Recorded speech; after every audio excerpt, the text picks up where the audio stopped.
All right, Burgundy Gold Nation, before we get into this episode, I have to ask, man, please subscribe to this channel. This channel needs your support. We're going to build this channel from the ground up. I'm bringing you weekly Commander content. All you have to do is subscribe. And the best thing about subscribing, it's absolutely free. It won't cost you one penny. All right, Nation, let's get into it. Burgundy Gold Nation, this is Commander Salt, and it's your boy T-May back in the building. Listen, man, we have a problem. It's a big problem, too. Actually, it's a good problem. After the conclusion of the minicamp, for the first time in years, we have a lot of good players.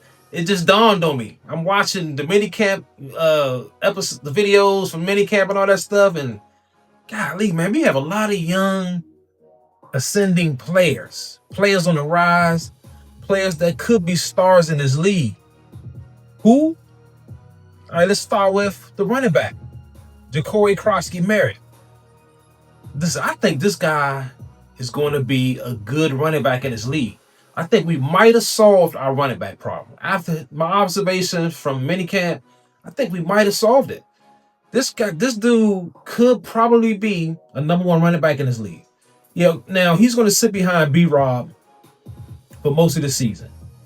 He's going to be the third running back on the squad behind B-Rob and Eckler. But this guy kind of showed what he can do. Right? He's a 7th round pick. And you heard me time and time again. I was begging Adam Peters before the draft, listen, get a running back. This draft was heavily, it was just loaded with running backs. Adam Peters didn't get one, but it's okay because I think he still drafted some guys that can help this team. 1st round, 2nd round, 3rd round. I wanted him to get a running back early, but they didn't do it. They waited to the 7th round, which was fine. Because I think they found a guy, JCM, Jacory Crosky-Merritt. He's a speed guy. He got good hands. Super explosive guy. And he has a chip on his shoulder because of how the NCAA did him. You know, they railroaded him. And I talked about it before. And if you don't know his story, like I said, man, you know, just Google it. Read up on this guy because it's a sad story. But this guy can probably be a star on our team. I think he might be that good. Next, we have wide receiver Luke McCaffrey, the 2nd-year wideout. He's just climbing up the depth charts, man, after the OTAs, and this guy's ceiling is up here. He can be a fantastic wide receiver in this league. He got the size, 6'2", 198. Luke McCaffrey has hands. He's a good route runner. Now, if you go back and watch some of his tape from last season, and you can see most of the time he wins at the line of scrimmage. And that's hard to do in this league. There's a lot of good corners out there that can just stop you right at the line. He wins his routes right at the line of scrimmage. Now, he don't get the targets. Basically, I think it's just because he don't have the trust in Jaden Daniels and Cliff Kingsbury. But once he gained that trust, and I think he's doing it now. If you saw minicamp, Jaden Daniels was feeding him a lot, throwing him the ball. So I think he's gaining that trust.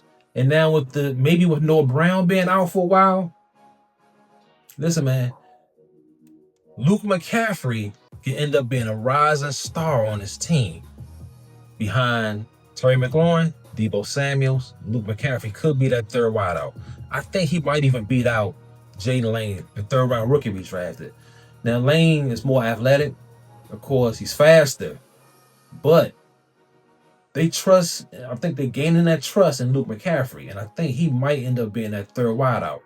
You know, we'll see. The battle is for training camp and preseason is going to be for that slot receiver spot.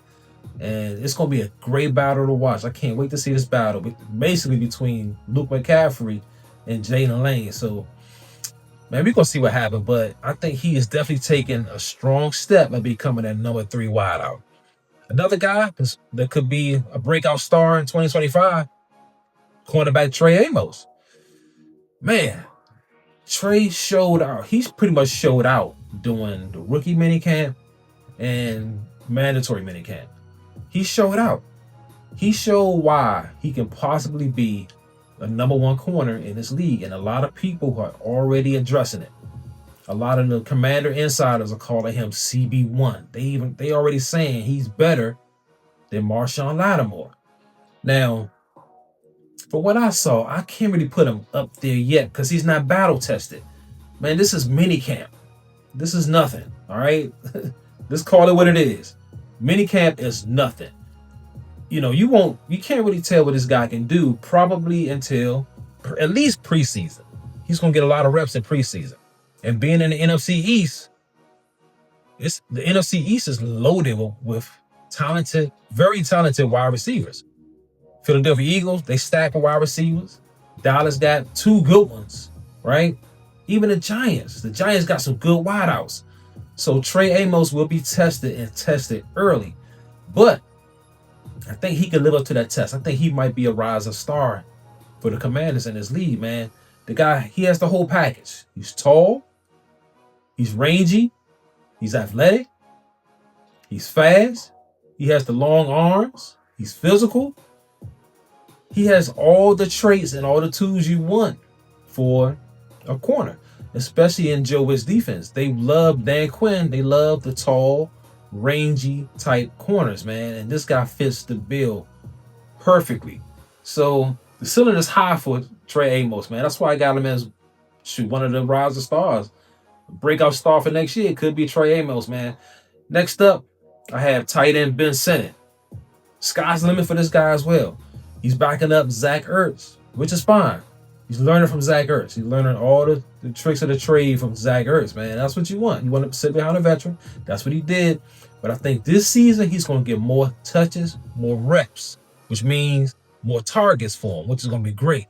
So he has hands. We've seen it. He runs good routes. He's a decent blocker. He's not a trash blocker. He's decent at blocking as well. So just like Luke, he has to gain the trust from Jaden Daniels, Cliff Kingsbury. And once he gains that trust, he gonna get the targets. They're gonna call his number all the time. Now, can he be a legitimate threat at tight end? I think so. We've seen it. We've seen him. The yards after the catch, that yak. You catch the ball, he's hard to bring down. He gets you those extra yards. He could be a third down nightmare for teams. He runs a good route. He can block, release, run a good route. Third down, get that first right away. Ben Sinnott can be a rising star, breakout star for the Commanders in 2025. Easily, man. This guy's pretty good. Now, this next guy, I think he's going to be a breakout star. Inside linebacker, Jordan McGee. Now, I'm expecting a much, much bigger role for this guy in 2025. I'm expecting him to take over for Bobby Wagner, too, when Bobby Wagner decides, if and when he decides to hang it up. Jordan McGee can step right in there and just take over the inside linebacker spot. But the key thing with Jordan McGee, he can play inside and outside linebacker. So this season, you're going to see him playing both. He's going to be coming in for Bobby Wagner, and they're going to run a lot of 3 linebacker sets with B-Wag, Luvu, Jordan McGee. They already talked about it. Joe Witt already explained that they had last year, they had a lot of packages for this guy because they love his athleticism. They see what he can do. They know what he can do. But he got hurt. And he got hurt early and often. So a lot of the packages, they had to scrap them and just save them for this year. The guy's back, totally healthy, ready to roll. I saw it in minicamp. He's out there. He's ready. He showed flashes of what he can do last year, too. When he was healthy, he showed some flashes, right? The guy can play, man. And listen, Joe Witt know it. Coach Q know it. And he's going to get some reps this year. They're going to have him out there. And I think you guys will be pleasantly surprised. This guy can possibly be a breakout star for the Commanders in 2025. Last, we have my guy, the X Factor. Strong safety, Tyler Owens. Now, not only can he play strong safety, this guy can play the Buffalo nickel role too. So he can fill 2 voids, right? Now, what I like about him at strong safety, he's fast. He's rangy. He's big. He's physical, and he can hit you. For a strong safety, what you can do is move him in the box as an extra linebacker too. Or on third down, you can have another safety back there, put him in the Buffalo nickel role. Now, that goes a long way if you can play positions like that. And this guy can do it. 6'2", 215 pounds. a hell of a safety, man. He can, like I said before, he can lay that wood on you. He don't mind hitting you. He can bring that thunder. I think this guy right here, Tyler Owens, can fill that Jeremy Chin role from last year. Jeremy Chin was a decent, strong safety because he had the speed and he was big, just like this guy, man. Tyler Owens is just like Jeremy Chin. To me, he's younger, more physical, and he's faster. So I think he might end up being a little bit better than Jeremy Chin. So, listen, man, we'll see what happens.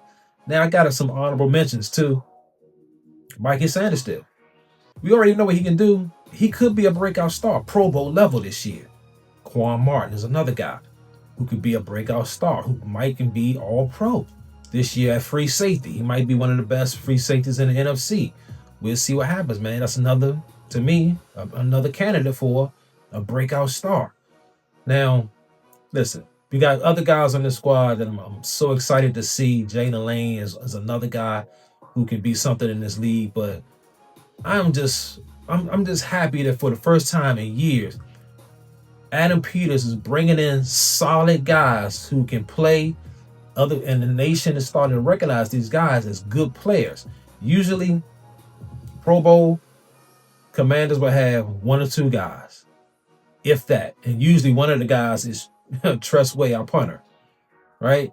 Usually that's it.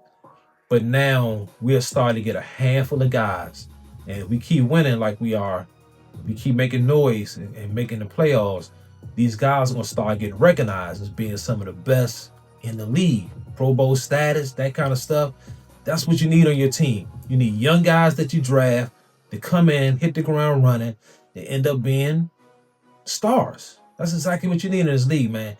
Adam Peters is doing just that, man. Shout out to Adam Peters for bringing us some quality players. I love what we're building here, man. The brotherhood. I love it. I love everything we got going on here in DC. I love it, man. All right, nation, that's the end of this episode, man. I appreciate y'all chiming in. Man, if you could, get in this comment section, let me know. After all these guys I mentioned, do you think any of these guys will be a breakout star in 2025? I think we got a few, and I think you're going to be surprised when you see it happen, man.